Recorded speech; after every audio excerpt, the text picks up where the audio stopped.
This is a SIG 550. It's designed to destroy anything standing within its 400-meter trajectory. And there are over 500,000 of them kept in Swiss homes. Guns and shooting are a strong Swiss tradition.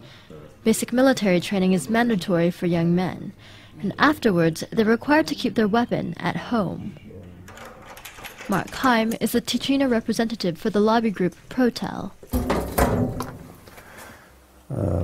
Basically, this was my father's military rifle, and of course he got to keep it when he was finished. I have my grandfather's rifle in the office, hanging on the wall. This was mine when I did service, which is quite an old one. It was introduced in 1957. It was used until 1990. And this is my son's. That's the current model. That's what's being used today. That's what we'll be using to shoot the Feldschießen today. The Feldschießen, or Tiro Federale in Campagna as it's known in these parts, is an annual Swiss event, and it's also the largest shooting festival in the world. Roughly 200,000 people come out to target practice all across the country. Ammunition is provided by the government.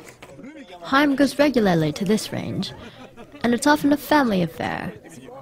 It was organized by the government to have a very high state of readiness for the Swiss military and population.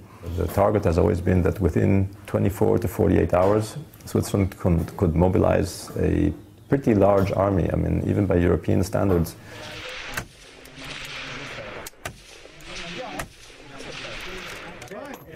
But it wasn't the militia that sparked Heim's interest in guns as a young man. It was an unassuming trip to a Holocaust museum. I was going through all the exhibits and the soap and the lampshades made of people's skin. And while I was looking, I heard a funny noise, and there was an old woman maybe 2 meters from me, and she was trying not to cry. She was sort of sobbing very quietly. She was holding it back. If she had been a few meters further away, I wouldn't have heard her.